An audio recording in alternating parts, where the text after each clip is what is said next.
Et donc, merci beaucoup, Jean-Robert, d'avoir pris quelques instants pour nous parler. Nous allons donc rentrer dans le vif du sujet. Et donc, les Rockland Nats s'en viennent ici dans la région. Ce que j'aimerais savoir, c'est qui les Rockland Nats? Donc, les Rockland Nats, c'est une équipe de hockey junior qui était l'ancienne équipe des Gloucester Rangers qui s'en viennent ici. Mais on est déjà ici. On a eu notre camp de prospect au mois de juin. Et puis là, notre main camp s'en vient ici au mois d'août, le 19 août. Puis on entame notre année le 8 septembre. Donc, c'est ça. C'est une équipe junior basée de des jeunes garçons de 16 ans à 20 ans. Et donc, si je comprends bien, il y a déjà eu un type d'équipe similaire avant. Oui, il y a déjà eu des équipes junior ici dans la région à Rockland. Mais la dernière année que les Nats de Rockland junior ont existé, c'est en 1975-76. Et à l'époque, ils avaient gagné la Coupe du Président avec comme coach Brian Murray, qui est maintenant le GM des Sénateurs d'Ottawa, ou l'ancien GM, maintenant c'est Pierre Dorion. Et puis, on avait des assistants coachs puis des gens qui faisaient partie de l'équipe, comme encore des citoyens de Rockland ici, comme Jules Lavictoire puis Jean-Marc Lalonde. Donc, c'était ça. La dernière année qu'il y a eu les Nats, c'était en 75-76. Puis nous autres, on essaie de ramener cette histoire qu'il y a eu avec les gens de Rockland à l'époque, puis cette équipe-là, puis rapporter ça dans la communauté à Rockland. Quand vous dites « nous autres », qui rapporte les Rockland Nats dans la région? C'est ça, donc il n'y a pas juste moi. Je ne prendrai naturellement pas trop le crédit là-dedans. Il y a aussi André Charlebois, qui est un citoyen de Rockland. Il y a André Chaput, que les gens de Rockland connaissent très bien aussi. André, c'est un gars de la région aussi. André a beaucoup d'expérience de gérer des équipes de hockey parce qu'il était un des copropriétaires des Olympiques de Gatineau pendant des années. Et puis aussi Robert Bourdeau. Robert aussi, qui est la personne ici qui gère ou qui appartient la CIH, donc l'Académie à Rockland. Donc ça, c'est nos 4 partenaires. On est 4 personnes qui ont fait l'achat de cette équipe-là. Donc, évidemment, pourquoi on achète une équipe de hockey? Bien, pourquoi qu'on achète une équipe de hockey? Je pense que la première chose, c'est de la passion. Je pense qu'il faut que tu aimes ça. Moi, je trouve que moi, ça fait 14 ans que je vis ici à Rockland. Je pense qu'il manque un petit peu d'excitement ici à Rockland, un petit vibe, je peux dire, où ce qu'on aimerait ça, rassembler la communauté, que ce soit 1 fois ou 2 fois par semaine. Donc, la plupart de nos matchs vont être les vendredis soirs, les dimanches après-midi. Donc, nous, on aimerait ça qu'il y ait un lieu où peut-être les gens de Rockland peuvent se rencontrer, côté pas juste individuellement, mais côté familial. On veut rendre ça très plaisant pour tout le monde, tous les âges.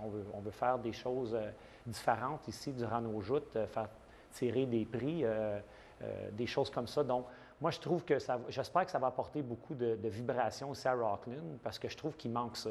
Puis ça, c'est l'autre raison pourquoi que j'ai accepté ce projet-là. La passion, 1, puis 2, j'espère d'apporter quelque chose que les gens vont s'intégrer dans ce projet avec nous.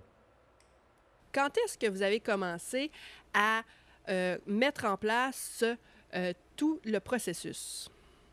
Ça a commencé plus au mois de septembre. On avait entendu, bien, c'est pas plutôt moi, je vais dire, c'est plus mon collègue André Charlebois et André Chaput qui avaient entendu dire que les Gloucester Rangers étaient peut-être sur le marché. Donc, ces 2 gars-là, ils étaient vraiment intéressés. Et puis après ça, c'est André Charlebois qui m'a approché pour savoir si j'étais intéressé dans le projet. Donc, j'ai fait un peu ma recherche au début parce que c'est un investissement qui est quand même assez grand, puis pas juste côté monétaire, mais côté temps. Donc, nous autres, je voulais m'assurer que je faisais une bonne décision. Pour moi, c'était une décision de famille. C'est une chose, j'ai définitivement parlé avec mon épouse puis les enfants, parce qu'on savait que c'était pour prendre beaucoup du temps. Donc, à partir de là, quand on a décidé que ça nous intéressait beaucoup, on s'est mis en marche, puis vers la fin septembre, début octobre, on a pris possession des Gloucester Rangers, que maintenant... Mais l'objectif premier, c'est que si on faisait l'achat, l'équipe s'en venait à Rockland, sinon on ne faisait pas l'achat de l'équipe. Donc, votre but, c'était d'apporter quelque chose qui peut faire bouger la population ici dans la région. Ah bien, évidemment, parce que comme je disais tantôt, moi, je trouve qu'il manque un petit peu ça, un peu de rassemblement dans la communauté, puis j'espère que les gens vont venir nous encourager. Puis je pense que c'est bon pour tous les gens de la communauté, ça. Même côté affaires, il y a des gens qui vont apprendre à se connaître ici, puis ils vont apprendre à regarder des jeunes, puis je pense que ça va apporter beaucoup de choses dans la région parce qu'on va avoir peut-être une dizaine de jeunes qui vont vivre ici en pension à Rockland. Donc, ça va nourrir aussi le marché de Rockland. Donc, ces gens-là de l'extérieur vont vivre ici, ils vont manger ici. Quand les parents vont venir les visiter de l'extérieur, soit de Toronto ou des États-Unis, ces parents-là vont coucher ici. Donc, ça va apporter beaucoup de choses dans la communauté, pas juste une vibration, puis des choses pour que les gens peuvent aller participer, mais je crois que ça va apporter aussi, ça va faire bouger l'économie de la région aussi.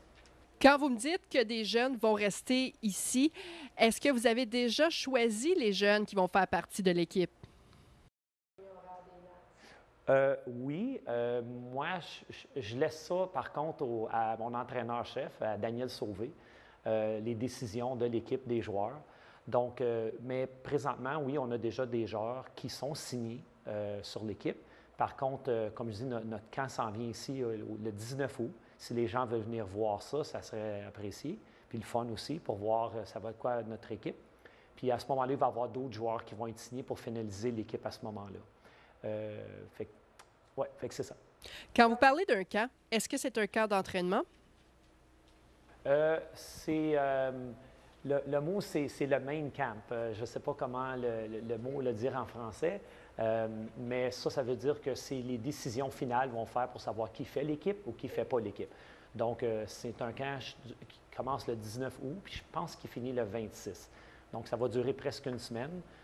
Puis, on va faire les coupures finales ou les décisions finales. Bien, je ne devrais pas dire c'est l'entraîneur-chef qui va faire ces décisions finales-là avec le reste du coaching staff. Daniel Sauvé, votre entraîneur-chef, il vient de où? Daniel, il est natif d'Orléans, je crois, mais je ne sais pas s'il est natif, Daniel, de là, il vient d'Orléans. Daniel parle fluide dans les deux langues, il est francophone.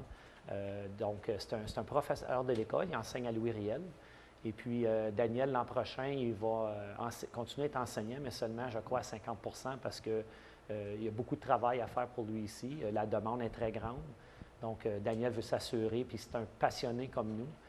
Donc, lui, il veut faire certain d'apporter un bon produit dans la région pour quand les gens vont venir au match, ça va être plaisant ça va être très excitant pour les gens à voir les jeunes performer. Donc, c'est ça. Daniel, c'est un professeur, mais l'an prochain, il va enseigner à 50 pour consacrer son énergie avec nous, avec les Rockland Nats. Dans le hockey, c'est quoi les qualifications de Daniel à ce sujet-là? Daniel, il a un passé de hockey. Il a joué dans cette ligue ici. Daniel, il est tout jeune. Il n'a pas 30 ans encore. Il a joué plusieurs années dans cette ligue ici. Puis il a joué aussi avec les Olympiques de Gatineau. Donc, après ça, il était se certifier, faire tous les niveaux de coaching. Et puis, en plus, nous, cette année, on a l'intention de peut-être aider, si on a le temps, puis si Daniel a le temps, il veut vraiment aider aussi à développer les coachs pour le hockey mineur de Rockland, faire des cliniques de coaching pour le hockey mineur de Rockland. Donc, on veut redonner au hockey, puis redonner à la communauté quand on va pouvoir le plus possible. Donc, je vois juste à côté de vous que vous avez un gilet des Rockland Nats. Et donc, on voit le bleu, blanc, rouge. Est-ce que vous pouvez m'en parler davantage? Bien, le bleu, blanc, rouge, c'est une histoire, un peu, je pense qu'il y a ici à Rockland. L'ancienne équipe des Nats de 75-76, c'était leur couleur, bleu, blanc, rouge. Donc, nous, on a essayé d'un peu de moderniser, si on veut, l'ancien gilet à un nouveau. En plus, c'est les couleurs du hockey mineur ici à Rockland qui a toujours existé. Donc, pour moi, c'est important de garder ces traditions-là. Puis, c'est pour ça qu'on a choisi les couleurs bleu, blanc, rouge. Et donc, après le camp, nous allons donc procéder à l'inauguration des Rockland Nats. Est-ce que vous pouvez m'en parler davantage? Oui, ça, on a bien hâte parce qu'on aimerait que tous les gens de la communauté embarquent pour le premier match qui est le 8 septembre à 19h30. Donc, on espère que on veut apporter, comme je vous disais tantôt, le meilleur produit possible. Nous, notre objectif cette année comme organisation, c'est de faire les séries. Donc, ça, c'est notre objectif premier. Puis aussi, objectif que les gens viennent participer en famille, puis venir voir, encourager nos jeunes de Rockland et puis de notre équipe, les Nats de Rockland. Mais surtout, je devrais dire, je dis notre équipe, mais pour moi, la chose la plus importante, c'est les joueurs. Pour nous, on s'est donné comme mandat, comme organisation, que la première chose, c'était les gens de la communauté et puis nos joueurs. Donc, c'est ça qu'on veut essayer de montrer le premier match d'ouverture, comment est-ce qu'on veut aider la communauté, puis comment nos joueurs vont être importants pour nous, parce que ça, c'est le succès d'une organisation. On veut faire certain que nos joueurs sont bien accommodés, puis ça, c'est important. Donc, le 8 septembre à 19h30, les gens pourront se présenter ici à l'Arena. C'est bien ça. C'est ouvert au public. On peut acheter des billets de saison aussi à l'avance. Ils vont être en vente d'ici quelques semaines. Et puis, il va y avoir des billets de saison. Aussi, on peut acheter le billet à la porte aussi. Et puis, nous, on a l'intention aussi, de temps en temps, de se promener dans la communauté, aller dans des écoles et puis encourager les gens, peut-être donner des billets aussi. Et puis, la façon que ça fonctionne, c'est les jeunes de 13 ans et moins, donc à l'école primaire, c'est gratuit à la porte pour les jeunes. Les étudiants, donc secondaire, collégial, universitaire, c'est 5 les seniors, c'est 8 et puis les adultes, c'est 12 Ça, c'est s'ils payent à la porte. Mais on a des billets de saison en vente en ce moment pour les seniors et puis pour les adultes. Super. Donc, notre entretien est terminé déjà. Est-ce que vous avez un mot de la fin que vous aimeriez partager? Bien, moi, j'aimerais bien ça que les gens viennent nous encourager dans notre projet. J'espère que les gens de la communauté de Rockland, puis je suis croyant à cette communauté-là, je pense que les gens vont venir nous encourager, ils vont venir encourager notre équipe, spécialement nos joueurs. Puis je pense que si tout le monde embarque dans ce projet-là, ça va juste aider toute la communauté en général. Fait que pour moi, ça, c'est qu'est-ce que je souhaite.